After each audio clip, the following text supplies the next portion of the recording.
grew up in the ghettos of Chicago. We moved around a lot. My mom tried to change our lives by bringing us out to the suburbs. But unfortunately, despite all the bad that she was trying to leave behind, she still brought some with her. Back in 2004, I ended up getting in a lot of trouble when I was in Ohio. My family wasn't as supportive when I first moved out here, so I mean, got in a lot of arguments and stuff with them, and I kind of was bouncing around from family member to family member.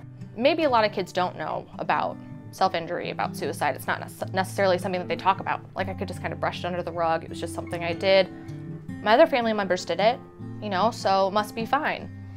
And that's when I attempted suicide the first time.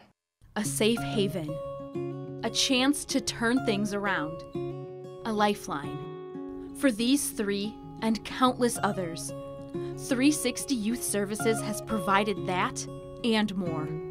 Since 1971, the not-for-profit has made it their mission to change lives and inspire hope through a number of intervention, support, and guidance services.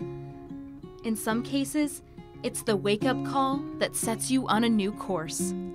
About 10 years ago, I was going through kind of a hard time. I think it was around February or March that I think I tried to commit suicide.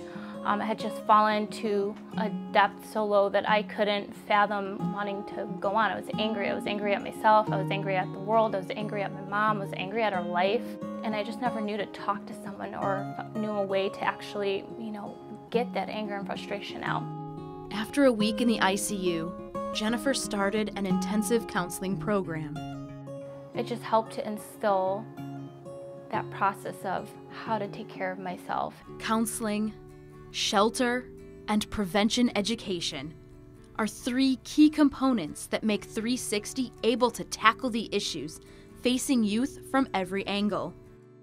After a failed suicide attempt, Emily, struggling with depression and her parents' divorce, was introduced to the group through Operation Snowball, a youth leadership development and substance abuse prevention weekend retreat. It showed me acceptance straight off the bat, just blind acceptance. Being able to be in a crowd of strangers and feel welcome and feel kind of like I was a part of something bigger was a big deal for me in terms of accepting who I was, I think. It's a feeling that carries over to other programs like transitional housing, where Shaquille finally found a place he could call home.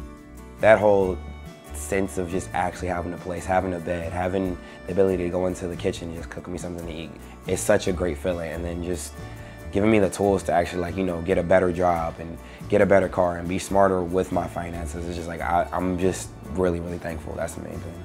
Opening up and letting 360 in can make all the difference. And that was the biggest thing, I think, was what Snowball brought to me, was the ability to ask for help and feel comfortable admitting that, hey, I'm not okay.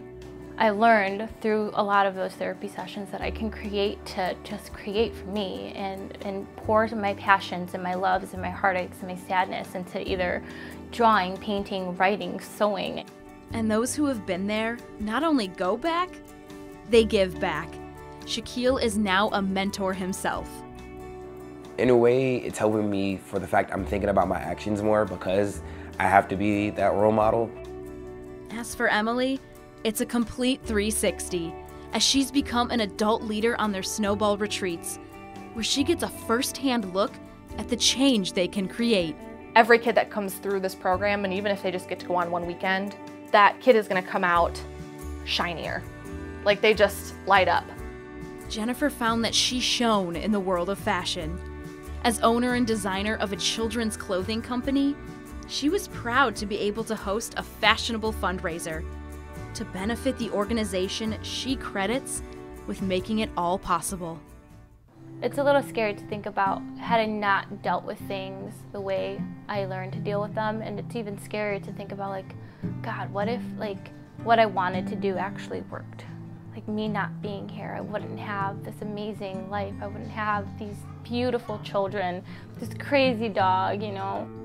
A sentiment echoed by Emily. I know that if I didn't have the help that I had at that time, I would have kept trying to hurt myself, and I would have gone down a very, very, very dark place. Without 360, I wouldn't be here.